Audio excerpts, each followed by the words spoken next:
Shalom, saudara-saudara yang terkasih di dalam nama Tuhan Yesus Kristus. Saya bernama Lani dari Surabaya, akan menyaksikan kebaikan cinta kasih Tuhan yang telah diberikan kepada saya, yaitu tentang peristiwa saya kejadian yang terkena ledakan LPG, yaitu pada tanggal 15 Februari sore, jam 4, kurang lebih jam 4 lebih 30 menit. Memang saya setiap hari itu saya sering memasak rempah-rempah seperti jahe, sereh itu. Suami saya sering meminta minuman seperti itu. Terus saya membuatnya. Setelah saya membuat, saya cepat-cepat mandi karena saya akan pergi untuk mengurus pekerjaan bersama suami saya. Terus habis gitu saya makan pagi. Setelah makan pagi saya ingat kalau saya memasak jahe dan serai itu apakah sudah mendidih. Saya melari ke dapur, pembantu saya itu Warnen. Dia bilang, sudah saya matikan Bu karena sudah mendidih. Ya sudah, saya kembali lagi ke meja makan untuk meneruskan makanan saya. Setelah selesai, saya berangkat pergi bersama suami saya. Lah pembantu saya yang Warnen juga pulang dia. Setelah sampai di rumah saya itu sore, yaitu tadi sore saya mau menghangatkan makanan untuk makan malam. Terus saya lihat di dapur, kan dapurnya itu memang ditutup, takut dimasukin tikus.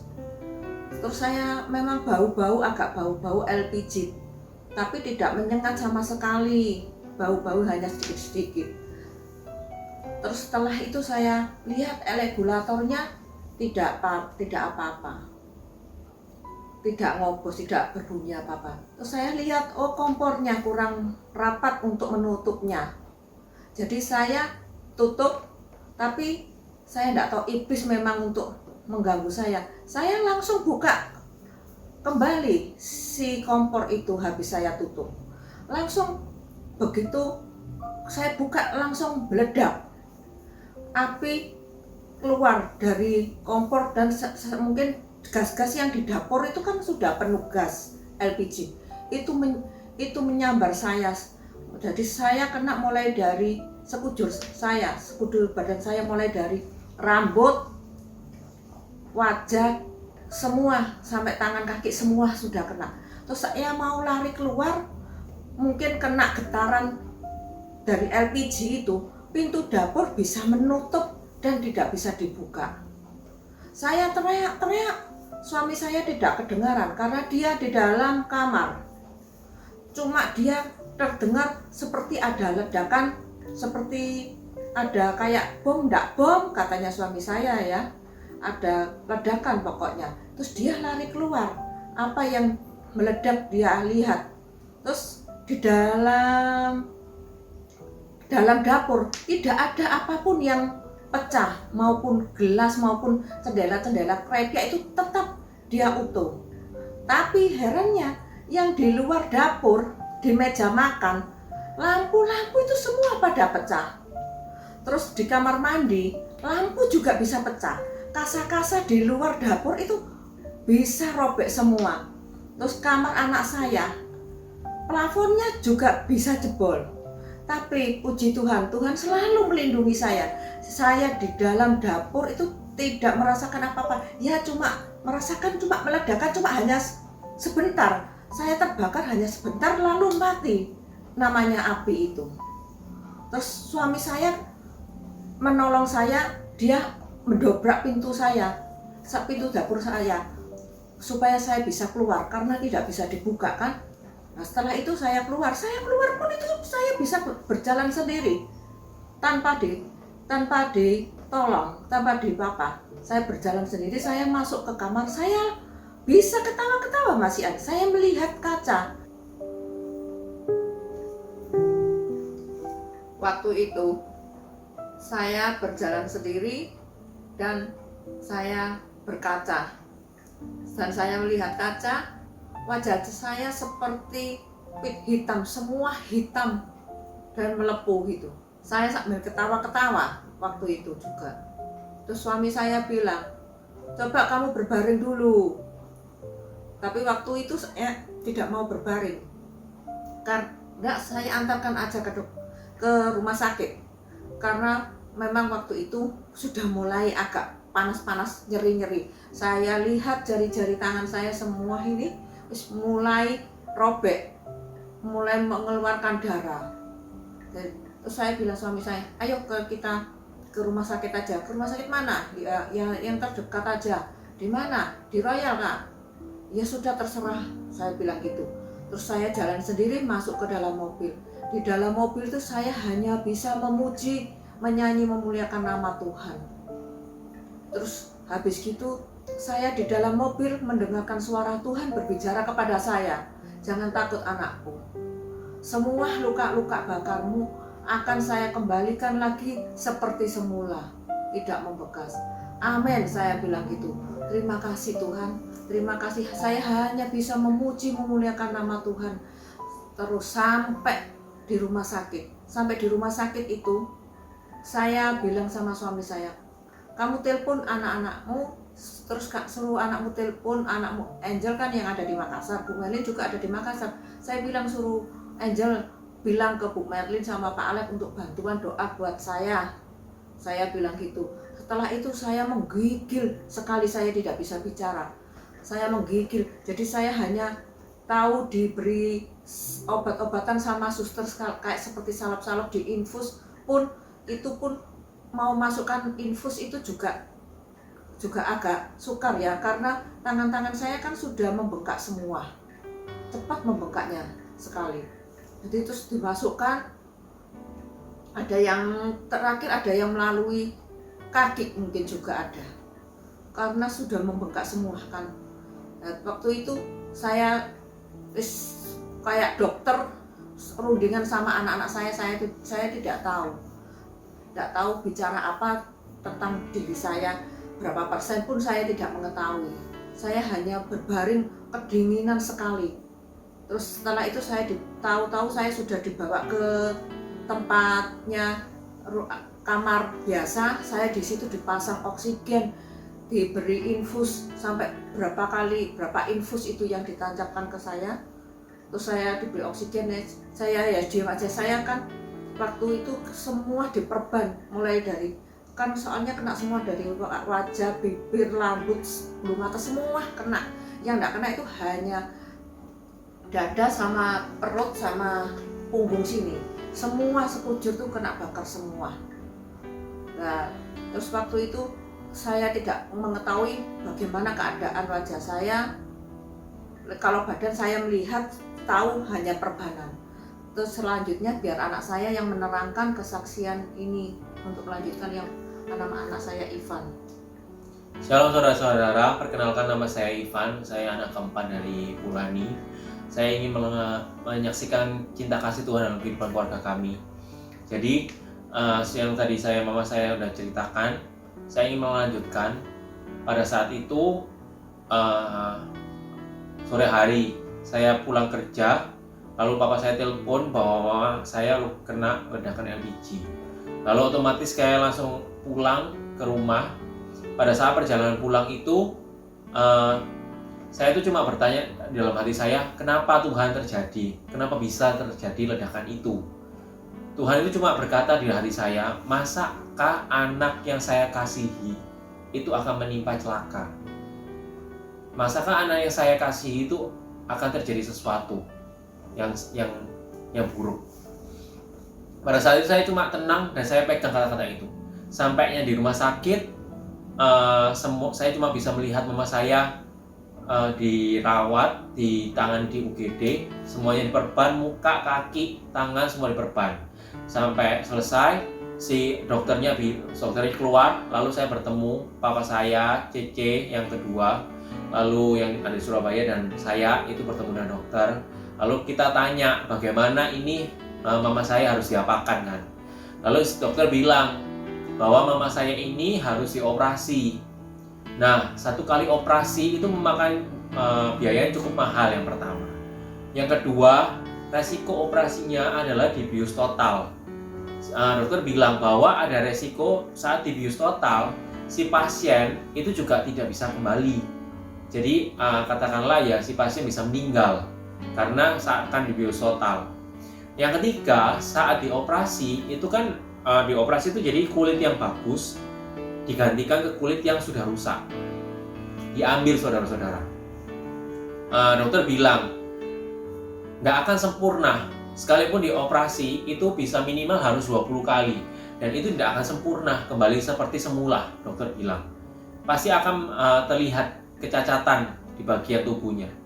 Lalu saya cuma berkata sama dokter, kita ngomong bahwa ya kita akan minta waktu dulu untuk rundingan sekeluarga, saudara-saudara. Lalu saya berunding, saya juga telepon Bu Merlin dan saya telepon cici saya. Akhirnya kita juga sepakat, Tuhan juga bilang pada saat itu lewat Bu Merlin bahwa Tuhan akan sembuhkan sendiri Mama. Nah, akhirnya kayak kami semua sepakat, kita mengambil dan kami juga percaya bahwa Tuhan akan menyembuhkan sendiri dan kami bilang sama dokter kalau kita nggak mau. Pada saat itu dokternya sempat kaget, mukanya tuh kayak sempat nggak enak dan sempat bilang ya udah nggak apa-apa. Kalau gitu suruh tanda tangan saudara. Pada saat itu dikasih surat, suruh tanda tangan bahwa kalaupun nanti Mama terjadi sesuatu saat dirawat ataupun terjadi hal-hal yang tidak diinginkan, itu tanggung jawab kami semuanya. Oke, singkat cerita Mama dipindahkan ke ruang kamar tidur biasa. Lalu Mama dipindah ke ruang tidur biasa. Pada saat itu kami cuma bisa melihat itu kan semua diperban. Semua diperban. Cuma satu akhirnya itu perban itu sempat dilepas. Jadi bagian wajah itu dilepas sama suster, sama dokter. Lalu pada saat dilepas itu saya kaget. Muka itu bengkak saudara-saudara. Jadi muka itu bengkak itu yang saya belum pernah lihat.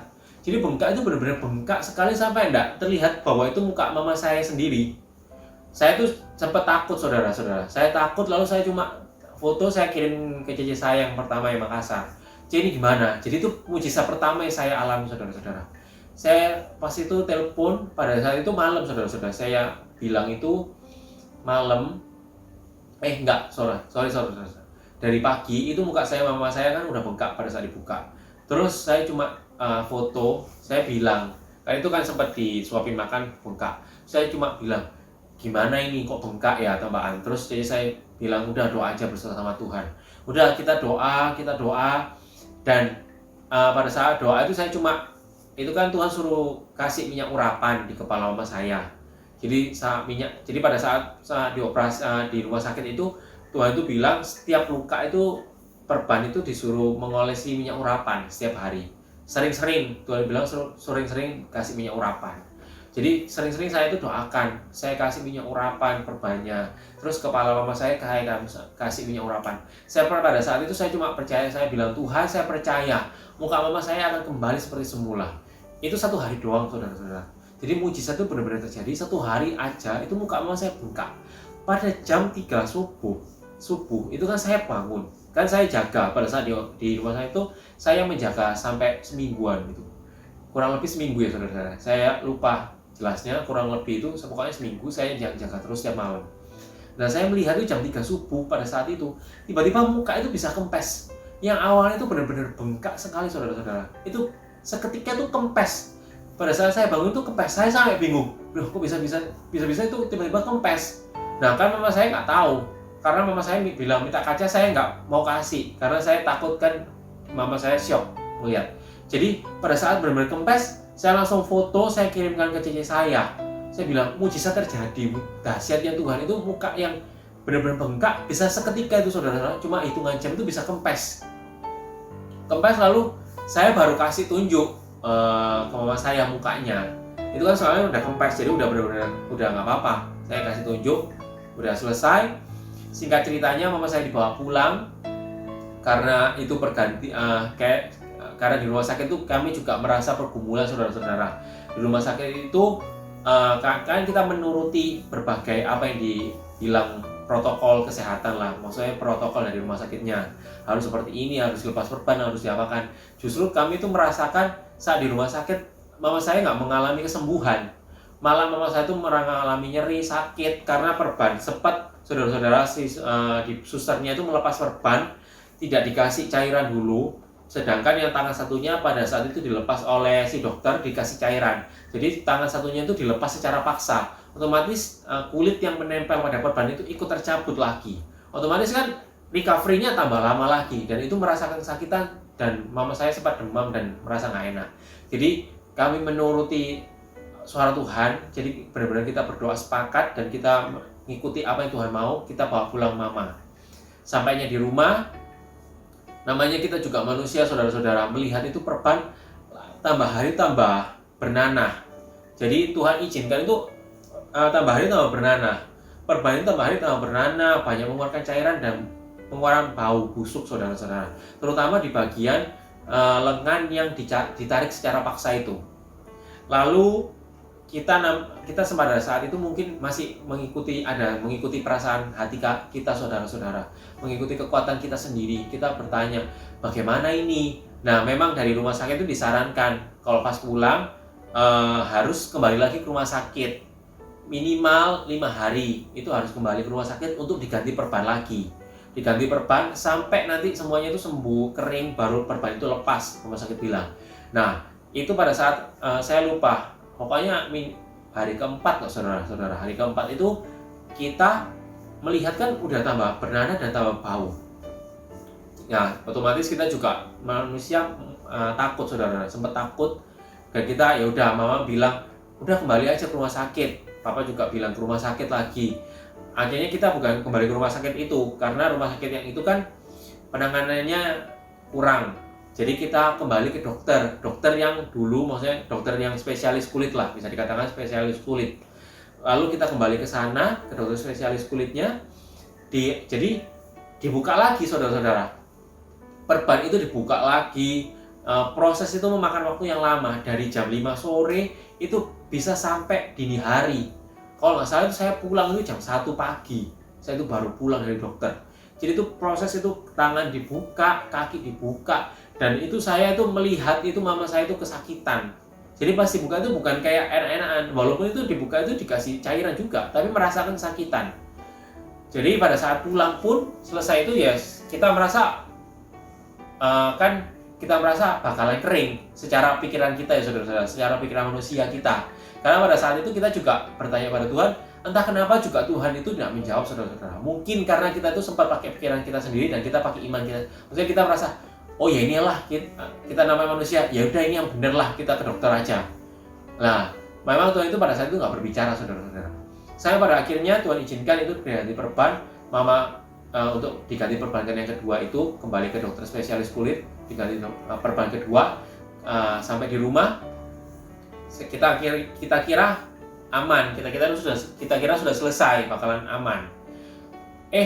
Bukan tambah aman, kembali lagi. Jadi yang awalnya cuma sini, semua bisa bernanah, mulai dari tangan yang nggak bernanah jadi ikut bernanah, kaki juga ikut bernanah. Jadi malah semuanya itu malah bernanah dan mengeluarkan bau lagi. Nah, memang pada saat di rumah di dokter itu kita itu sempat bilang, saudara-saudara, minta sama dokternya bahwa luka ini nggak usah diperban lagi, karena takutnya kan kalau diperban lagi itu tambah busuk. Nah, menurut ilmu kedokteran, dokter bilang nggak bisa, kalau kamu ini nggak diperban nanti akan terkena udara, akan terkena kotoran, nanti akan infeksi. Ya udah, kita akhirnya menurut, saudara-saudara. Kita menurut ya diperban lagi tuh. Malah tambah jadi parah. Yang cuma satu bernanah, malah semuanya yang diperban malah ikut bernanah lagi. Akhirnya pada saat itu kita cuma berserah, kita bingung, kita cuma berserah, Tuhan bagaimana ini? Cuma kita berdoa dan berserah pada Tuhan. Benar-benar pada saat itu tuh kita itu benar-benar kayak udah pasrah. Di titik terendah kita udah pasrah, karena kita juga udah nggak tahu. Kalau kita mikir nanti dibuka lagi, pasti akan mengalami kesakitan lagi, pasti akan kayak gitu. Kayak saya juga sebagai anak itu juga nggak mau, saudara-saudara, melihat kesakitan terus kayak mama saya. Akhirnya benar-benar kita, yaudah, kita sepakat, kita berdoa, kita bersama sama Tuhan, menunggu jawaban dari Tuhan. Tidak lama dari itu, saudara-saudara, 1 hari kemudian itu Tuhan berbicara lewat Bu Melin bahwa Tuhan sendiri yang akan menyembuhkan sampai tuntas, dan dikasih tahu, saudara-saudara, bahwa luka itu harus dibuka perbanyak lewat air putih hangat. Jadi air hangat dikasih minyak urapan. Nah, jadi lalu dibuka. Lalu Tuhan menyuruh bahwa saya yang harus membuka. Singkat cerita, kita sudah menyiapkan semuanya. Di hari pertama kita membuka di bagian tangan. Nah, anehnya saudara-saudara, saya kan bukan juga dokter. Saya juga bukan pernah belajar ilmu kedokteran atau apapun itu tentang medis. Tapi pada saat membuka itu, video call. Jadi Bu Merlin, Pak Alek, lalu cici saya yang ada di Makassar video call. Lalu keluarga yang ada di Surabaya, Papa, cici saya, dan Koko itu ikut berdoa juga di sini. Jadi pada saat pembukaan itu, proses pembukaan kita menyembah, kita memuji Tuhan. Lalu saya membuka saudara. Dan mujizat Tuhan itu terjadi saudara-saudara. Saya yang maksudnya nggak tahu, nggak paham tentang medis atau apapun, itu tangan saya itu bisa membuka satu persatu dan itu bisa tepat sasaran. Jadi nggak membuat mama saya itu sakit. Atau saya juga nggak bisa menjelaskan berapa detailnya saudara-saudara. Pokoknya itu saya juga nggak bisa memahami tangan saya itu pokoknya bisa diarahkan Tuhan itu bisa membuka. Padahal itu kalau misalnya saudara-saudara bisa tahu itu benar-benar lengket saudara. Jadi kasar dengan ini tuh benar-benar lengket sama sekali. Itu bisa terbuka semuanya saudara-saudara. Nah itulah kedahsyatan Tuhan yang kita alami. Dan mama saya itu benar-benar enggak mengeluarkan suara sakit sama sekali saudara-saudara. Malah mama saya itu memuji Tuhan dan berbahasa roh. Jadi benar-benar itu mama saya itu enggak mengeluarkan rasa sakit kayak yang pasti dokter. Lalu selesai hari pertama itu tangan, hari keduanya besoknya itu kakinya. Jadi membuka luka itu cuma 2 hari dan itu nggak memakan waktu yang lama saudara-saudara. Kurang lebih ya membuka tangan kanan dan kiri itu nggak 1 jam doang, 1 jam lebih lah. Berbeda dengan yang saat dokter yang itu harus dari jam 5 sore sampai jam 1 subuh itu baru saya pulang. Jadi benar-benar itu perbedaan yang Tuhan kerjakan antara Tuhan yang kerjakan dengan manusia yang kerjakan saudara-saudara. Saya di sini juga tidak mengatakan bahwa menyudutkan bagian dokter ya saudara-saudara. Tapi dari sinilah kita belajar bahwa saat saya mengandalkan keluarga saya mengandalkan kekuatan kita sendiri, mengandalkan bahwa pemikiran kita sendiri bahwa hal yang benar itu menurut dunia. Ternyata Tuhan putar balikan, hal yang benar itu menurut surgawi Tuhan. Karena Tuhan sendiri berbicara kan memang Tuhan yang mau menyembuhkan. Singkat cerita saudara-saudara, dari semua yang dibuka itu lama-kelamaan itu saudara kering semua. Jadi mulai tangan, kaki itu semua kering. Dan keringnya itu mungkin kalau misalnya dari ilmu kedokteran yang harusnya bisa 6 bulan, itu mama saya itu luka semua itu kering saudara, itu dalam waktu 1,5 bulan. Itu bisa semuanya terkelupas saudara-saudara, itu kering semua. Tapi memang masih meninggalkan mungkin kayak keloid ya saudara-saudara, keloid. Tapi sudah kering. Jadi mama saya itu bisa mulai berjalan, melakukan aktivitas itu selama 3 bulan. 3 bulan itu akhirnya bisa mulai berjalan lagi, bisa ke kamar mandi sendiri, bisa melakukan aktivitas itu selama 3 bulan. Dan itu tidak masuk akal saudara-saudara. Yang orang yang harusnya luka bakar mama saya kan 40%. Nah itu harus mengalami yang awalnya dokter bilang 20 kali, yang dokter bilang enggak, harus ditutup karena kalau nggak ditutup akan mengalami infeksi. Itu semua Tuhan patahkan. Yang menurut dunia benar, itu semua Tuhan patahkan. Jadi Tuhan itu perbedaan. Dunia ngomong A, Tuhan itu bilang B. Jadi memang saudara-saudara, melalui kesaksian ini yang kami rasakan, apa yang kami lakukan, apa yang kami andalkan dalam kekuatan kita sendiri, apa yang kami kadang merasa hal yang benar menurut dunia, hal yang benar menurut pikiran kita sendiri, ternyata itu bukan yang benar. Malah itu akan menjerumuskan kita dan akan membawa kita bencana saudara-saudara. Justru saat kita berserah pada Tuhan, saat kita mau percaya bahwa Tuhan itu dahsyat, bahwa Tuhan itu akan menyembuhkan semuanya, Tuhan lakukan itu semuanya. Dan Tuhan kerjakan menurut Tuhan, menurut apa yang Tuhan mau. Dan mungkin kalau misalnya saudara-saudara lihat sekarang, ini mama saya itu sudah benar-benar keloidnya hampir hilang semua saudara-saudara. Bahkan mama saya yang dulu itu bengkak, mungkin nanti ada fotonya, itu benar-benar sekarang udah seperti tidak terkena luka bakar. Bahkan kalau misalnya bertemu orang pun, orang juga nggak menyangka kalau lihat mukanya kayak habis terkena ledakan LPG saudara-saudara. Itulah kedahsyatan Tuhan. Mungkin juga kalau misalnya dilihat dari kaki, mungkin ini masih kaki masih mengalami keloid sedikit saudara. Ini masih sudah benar-benar udah mending saudara. udah benar. Jadi sampai sekarang itu Tuhan memang lakukan terus penyembuhan. Tuhan itu step by step itu Tuhan lakukan terus, saudara-saudara. Itulah kedahsyatan Tuhan, saudara-saudara, yang kami mau saksikan malam hari ini. Biarlah melalui kesaksian ini banyak orang yang diselamatkan dan bisa menjadi berkat bagi orang-orang semua. Mungkin kalau misalnya saudara-saudara juga mengalami kesaksian yang sama atau mengalami peristiwa yang sama, mengalami pergumulan yang sama, percayalah saudara-saudara bahwa apa yang menurut kita benar, apa yang menurut dunia benar, itu belum tentu benar, saudara-saudara. Lebih baik kita bertanya pada Tuhan, kita mengandalkan Tuhan 100%.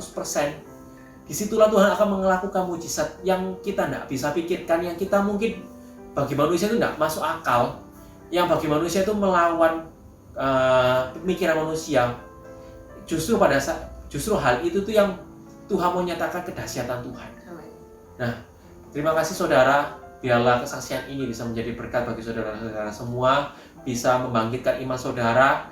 Mungkin kalau misalnya saudara-saudara ingin tahu ceritanya lebih detail atau bagaimana, nanti kita bisa sharing lebih lanjut. Jadi terima kasih saudara-saudara atas kesempatan yang diberikan Tuhan pada malam hari ini. Kita bisa menyaksikan kedahsyatan Tuhan, menyaksikan kebaikan Tuhan dalam kehidupan kami sekeluarga.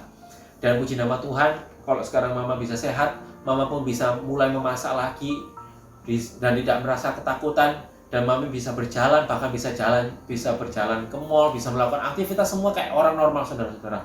Itu semua bukan karena kuat gagah kami sekeluarga, tapi melainkan karena kasih karunia Tuhan, dan oleh keajaiban Tuhan sendiri kami bisa mendapatkan itu semua. Amin. Terima kasih.